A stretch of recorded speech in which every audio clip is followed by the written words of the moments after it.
Reversible এবং irreversible process নাম থেকে বুঝতে পারছি যে এটি এখানে দুই রকম প্রক্রিয়া আছে, অর্থাৎ যে কোনো প্রক্রিয়াকে আমরা দুই ভাগে ভাগ করতে পারি। একটি হচ্ছে রিভার্সিবল বা প্রত্যাগামী প্রক্রিয়া এবং অপরটি হচ্ছে ইরিভার্সিবল বা অপ্রত্যাগামী প্রক্রিয়া। রিভার্সিবল হচ্ছে যে প্রক্রিয়ায় আমি যদি কোনো একটি পয়েন্ট থেকে, অর্থাৎ আমি যদি এক স্টেটের একটি সিস্টেম নেই এবং সেটিকে যদি এক স্টেট থেকে আরেক স্টেটে আমি পরিবর্তিত করি, তাহলে আমরা জানি যে একটি প্রক্রিয়ার মধ্য দিয়ে আমরা যাব এবং প্রথম স্টেট থেকে দ্বিতীয় স্টেটে যাওয়ার পরে আমি যদি দ্বিতীয় স্টেট থেকে আবার একই পথ ধরে প্রথম স্টেটে ফেরত আসতে পারি, তাহলে সেটি হচ্ছে একটি রিভার্সিবল প্রসেস।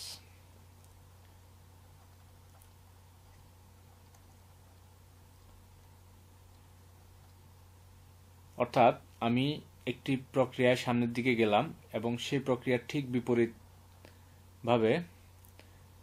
বিপরীত প্রক্রিয়ায় আমি ঠিক বিপরীতভাবে পিছন দিক দিয়ে আবার প্রথম বিন্দুতে ফেরত চলে আসলাম।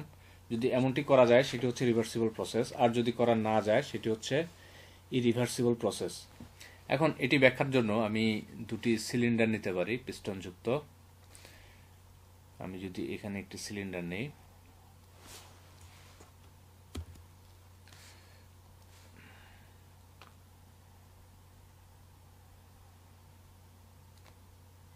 এবং পাশে আমি আরেকটি সিলিন্ডার নিলাম এবং দুটি সিলিন্ডারে আমি দুটি পিস্টন যুক্ত করলাম এবং এই সিলিন্ডারগুলোর মধ্যে একটি গ্যাস রাখা আছে। দুটি সিলিন্ডারের মধ্যে একই ধরনের গ্যাস রাখা আছে এবং পিস্টনটি ঘর্ষণমুক্ত এবং ভরমুক্ত, যাতে আমরা কেবলমাত্র তাপগতীয় প্রক্রিয়াতেই আমরা শক্তির আদান প্রদান করতে পারি। অন্য কোনোভাবে ঘর্ষণের মাধ্যমে বা অন্য কোনো মহাকর্ষ বল বা এই ধরনের কোনো বলের মাধ্যমে যাতে শক্তির আদান প্রদান না হয়, সেগুলো নিশ্চিত করার জন্যই আমরা একটি ঘর্ষণবিহীন এবং ভরবিহীন পিস্টন এখানে কল্পনা করতে পারি। এখন এই দুটি সিলিন্ডারই একটি নির্দিষ্ট স্টেটে আছে, যাদের নির্দিষ্ট তাপমাত্রা, আয়তন, চাপ ইত্যাদি আছে। এখন আমি এই সিলিন্ডারটিকে যদি হঠাৎ করে খুব দ্রুত এখান থেকে টেনে উপরের দিকে তুলি, তাহলে আমার এই গ্যাসের খুব দ্রুত সম্প্রসারণ ঘটবে, চাপের খুব দ্রুত হ্রাস ঘটবে এবং ফলে এই গ্যাসের অন্তস্থ যে শক্তি আছে সেগুলোর মধ্যেও বেশ কিছু পরিবর্তন ঘটে যাবে। ফলে আমি যদি খুব দ্রুত এটিকে এক অবস্থান থেকে অপর অবস্থানে নেই, তাহলে পুনরায় এই অবস্থান থেকে তার আগের অবস্থানে ফেরত নিয়ে আসলে তার আগের সেই প্যারামিটারগুলো পাওয়া যাবে না। অর্থাৎ আমি একই স্টেটে গ্যাসটাকে একই পথ ধরে আগের অবস্থানে নিয়ে যেতে পারবো না। এই কারণে এই প্রক্রিয়াটিকে বলা হয় ইরিভার্সিবল প্রসেস।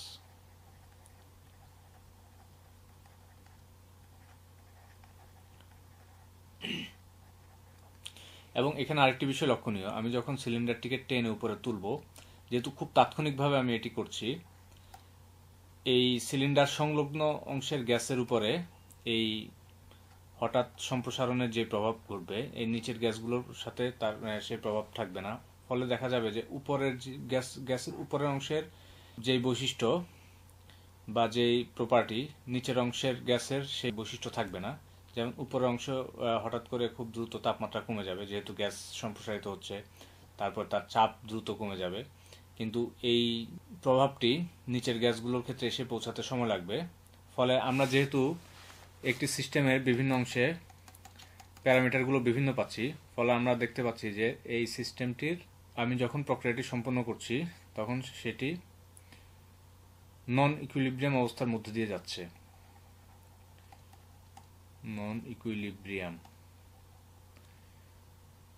আমরা ইকুইলিব্রিয়াম এবং নন ইকুইলিব্রিয়াম সম্বন্ধে এর আগের কোনো একটি লেকচারে আলোচনা করেছি এবং এই অবস্থার মধ্যে দিয়ে যখন যাবে তখন এর প্রাথমিক অবস্থা থেকে একেবারে শেষ অবস্থানে নেওয়ার পরে আমি যদি এটাকে আবার স্থিতিশীল করে রেখে দিই, তাহলে একসময় এই গ্যাসটির প্রত্যেকটি অংশে তার বিভিন্ন প্যারামিটার একই রকম হবে, তখন সেটি আবার ইকুইলিব্রিয়ামে পৌঁছাবে। কাজে আমি ইরিভার্সিবল প্রসেসের ক্ষেত্রে বলতে পারি যে যেই প্রসেসে তার শুরুর স্টেট এবং শেষের স্টেটে সিস্টেমটি ইকুইলিব্রিয়াম অবস্থায় থাকে এবং মাঝখানে সে নন ইকুইলিব্রিয়াম অবস্থায় থাকে, সেই প্রসেসটি হচ্ছে ইরিভার্সিবল প্রসেস। এবং এই প্রসেসে আমি প্রথম অবস্থা থেকে দ্বিতীয় অবস্থাতে প্রথম স্টেট থেকে দ্বিতীয় স্টেটে যদি কোনো তাপগতীয় প্রসেসের মাধ্যমে কোনো সিস্টেমকে নিয়ে যাই, পুনরায় বিপরীত প্রসেসের মাধ্যমে আমি তাকে প্রথম স্টেটে নিয়ে আসতে পারবো না। কিন্তু আমি যদি একটি সিলিন্ডারের কথা চিন্তা করি, যেটিকে আমি খুব ধীরে ধীরে খুব সামান্য করে আমি ধীরে ধীরে এটিকে সিলিন্ডারটিকে উপরের দিকে টেনে তুলব, আমি খুবই সামান্য, এটি হচ্ছে ক্ষুদ্রাতি ক্ষুদ্র সামান্য, অর্থাৎ আমি যতটুকু সামান্য চিন্তা করব তার চেয়েও সামান্য। এটাকে আমরা ক্যালকুলাসের ভাষায় বলি ক্ষুদ্রাতি ক্ষুদ্র বা ইনফিনিটসিমাল স্মল। আমি যদি আয়তন খুব সামান্য প্রসারিত করি তাহলে আমি আয়তনের পরিবর্তন পাবো ডিভি, এবং এটি এতই ক্ষুদ্রভাবে আমি প্রসারিত করব যে এই গ্যাসটির নন ইকুইলিব্রিয়ামের মধ্য দিয়ে যাবে না। অর্থাৎ যেহেতু আমি খুব ধীরে ধীরে এবং খুব অল্প পরিমাণে একে প্রসারণ করছি এবং বিভিন্ন স্টেপে আমি খুব অল্প পরিমাণ প্রসারণ করতে করতে একে এক স্টেট থেকে আরেক স্টেটে নিয়ে যাচ্ছি, কাজে এই প্রত্যেকটি স্টেটে প্রতিটিকে আমি এক একটি, যখনই আমি একটু করে আয়তন প্রসারণ করব তখনই একটি করে নতুন স্টেটে যাবে এবং এই দুটি স্টেটের মধ্যে পার্থক্য হবে ক্ষুদ্রাতি ক্ষুদ্র। ফলে আমি সর্বদাই এর একটি ইকুইলিব্রিয়াম অবস্থা পাবো,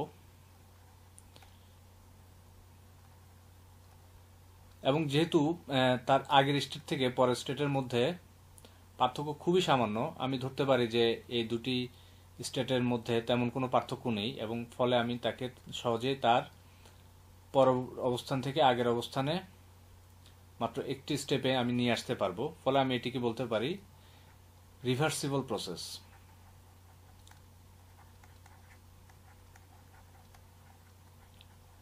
তাহলে আমি রিভার্সিবল এবং ইরিভার্সিবল প্রসেসের মধ্যে যে পার্থক্য পেলাম সেটা হচ্ছে রিভার্সিবল প্রসেসে অসীম সংখ্যক স্টেপের মাধ্যমে, যেহেতু আমি ক্ষুদ্রাতি ক্ষুদ্র আয়তন সম্প্রসারণ করছি, আমার এই সম্পূর্ণ আয়তন পর্যন্ত আমাকে পিস্টনটি সম্প্রসারণ করতে হলে অসীম সংখ্যক স্টেপের মধ্যে তা করতে হবে। আর ইরিভার্সিবল প্রসেসে হাতে গোনা বা একটি দুটি বা আমি হাতে গোনা কয়েকটি স্টেপের মাধ্যমে আমি প্রথম অবস্থা থেকে দ্বিতীয় অবস্থাতে পৌঁছাবো, বা আমি এখানে একটি চিন্তা করছি, একটি স্টেপের মাধ্যমে আমি প্রথম স্টেট থেকে দ্বিতীয় স্টেটে পৌঁছাচ্ছি। তারপরে হচ্ছে আমরা এখানে যখন রিভার্সিবল প্রসেস আলোচনা করলাম, আমরা কিন্তু আসলে বেশ কিছু জিনিস ধরে নিয়েছি যেগুলো বাস্তবে সম্ভব নয়। যেমন আমি ক্ষুদ্রাতি ক্ষুদ্র এভাবে আসলে যতটা ক্ষুদ্র চিন্তা করব তার চেয়েও ক্ষুদ্র এভাবে আসলে বাস্তবে সম্ভব না। ফলে এটি আসলে একটি তাত্ত্বিক ব্যাপার, জাস্ট ধরে নেওয়া, অর্থাৎ এটি বাস্তবিক নয়। কিন্তু ইরিভার্সিবল প্রসেস আমি চাইলেই করতে পারি, আমি ধরে পিস্টনটিকে টেনে উপরের দিকে তুলে ফেলতে পারি খুব সহজেই, এটি হচ্ছে বাস্তবিক প্রসেস। তারপরে রিভার্সিবল প্রসেসে আমরা যা বললাম যে প্রতিটি স্টেপে তার ইকুইলিব্রিয়াম অবস্থা বজায় থাকে, কিন্তু ইরিভার্সিবল প্রসেসে এই মাঝখানে তার ইকুইলিব্রিয়াম অবস্থা বজায় থাকে না, শুধুমাত্র প্রথম পয়েন্টে এবং শেষ পয়েন্টে তার ইকুইলিব্রিয়াম অবস্থা বজায় থাকে। এরপরে সবগুলো প্রসেসই রিভার্সিবল, এর প্রসেসগুলি রিভার্সিবল, এটি বলাই বাহুল্য। এটি হচ্ছে অত্যন্ত ধীর প্রক্রিয়া, আমরা আগেই বলে নিয়েছি যে খুব ধীরে ধীরে না করলে আমরা এই অবস্থায় পৌঁছাতে পারবো না। তার ইকুইলিব্রিয়াম কন্ডিশন বজায় রেখে আমাকে যদি এই স্টেট চেঞ্জ করতে হয় তাহলে আমাকে খুব ধীরে ধীরে এগোতে হবে, কিন্তু এটি আমি খুব দ্রুত করতে পারি ইরিভার্সিবল যে প্রক্রিয়াটি আছে। একটি রিভার্সিবল প্রসেসে যে পরিমাণ কাজ হয় ইরিভার্সিবল প্রসেসে কাজ হয় তার চেয়ে কম। এটি আমি একটি ছোট গ্রাফের মাধ্যমে ব্যাখ্যা করতে পারি। অর্থাৎ রিভার্সিবল প্রসেসে কাজ হবে বেশি, ইরিভার্সিবল প্রসেসে কাজ হবে কম। আমি দেখতে পারি এটা কিভাবে হয়।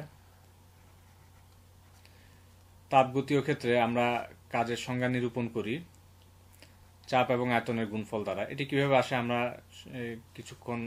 আমরা কয়েকটি লেকচার পরে ব্যাখ্যা করব। আপাতত শুধুমাত্র গ্রাফটি ব্যাখ্যার জন্য আমরা এটি ধরে নেই যে কাজের পরিমাণ হবে সিস্টেমের চাপ এবং আয়তনের গুণফল বা পার্থক্য। চাপ এবং আয়তনের যে পরিমাণ পার্থক্য হবে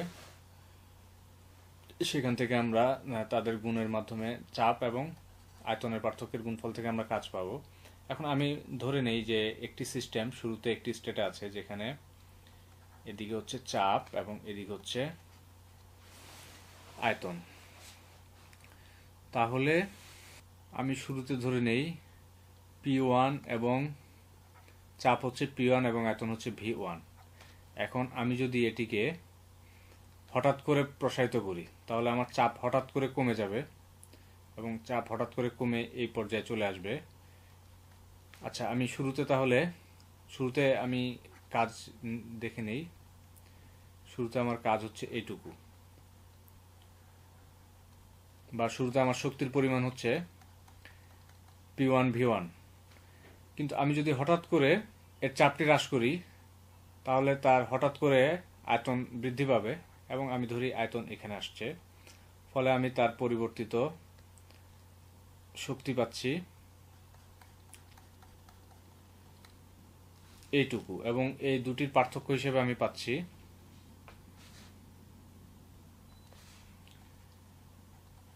এই অংশটুকু। কিন্তু আমি যদি একটি রিভার্সিবল প্রক্রিয়ার মাধ্যমে এই প্রথম বিন্দু থেকে শেষের বিন্দুতে আসি, আমি খুব ধীরে ধীরে আয়তন বৃদ্ধি করব এবং তার ফলে চাপ হ্রাস পাবে। ফলে আমি প্রথম ধাপে আমি হয়তো এখানে আসলাম, ফলে এখানে আসলে আমি চাপ এবং কাজের গুণফল হিসেবে পাচ্ছি এইটুকু। তারপর আমি আরেকটু পরিবর্তন করলাম, ফলে আমি এখানে আসছে, আমি এই কাজটুকু পেলাম, এভাবে আমি এখানে এই কাজটুকু পেলাম। এভাবে আমি যখন ছোট ছোট ধাপে এগোবো প্রথম বিন্দু থেকে শেষ বিন্দুতে, তখন আমি প্রতিটি ধাপের জন্য কাজ পাবো। তাহলে দেখতে পাচ্ছি যে আমি ইরিভার্সিবল প্রসেসে যতটুকু কাজ পাচ্ছি, রিভার্সিবল প্রসেসে কাজ পাচ্ছি তার চেয়ে অনেক বেশি। এই বিষয়ে আমরা পরবর্তীতে বিস্তারিত আলোচনা করব, শুধুমাত্র একটু ধারণা দেওয়ার জন্য এখানে আলোচনা করলাম। তো আশা করি সবার রিভার্সিবল এবং ইরিভার্সিবল সম্বন্ধে ধারণা স্পষ্ট হয়েছে। যদি না হয়ে থাকে, ফেসবুক গ্রুপে এটা নিয়ে আলোচনা করা যেতে পারে। যাদের বুঝতে সমস্যা হয়েছে, ফেসবুক গ্রুপে আমরা এইগুলো নিয়ে আলোচনা করতে পারি, তখন হয়তোবা বিষয়টি আরও স্পষ্ট হয়ে যাবে। সবাইকে ফেসবুক গ্রুপে আমন্ত্রণ জানিয়ে এই লেকচারটি শেষ করছি।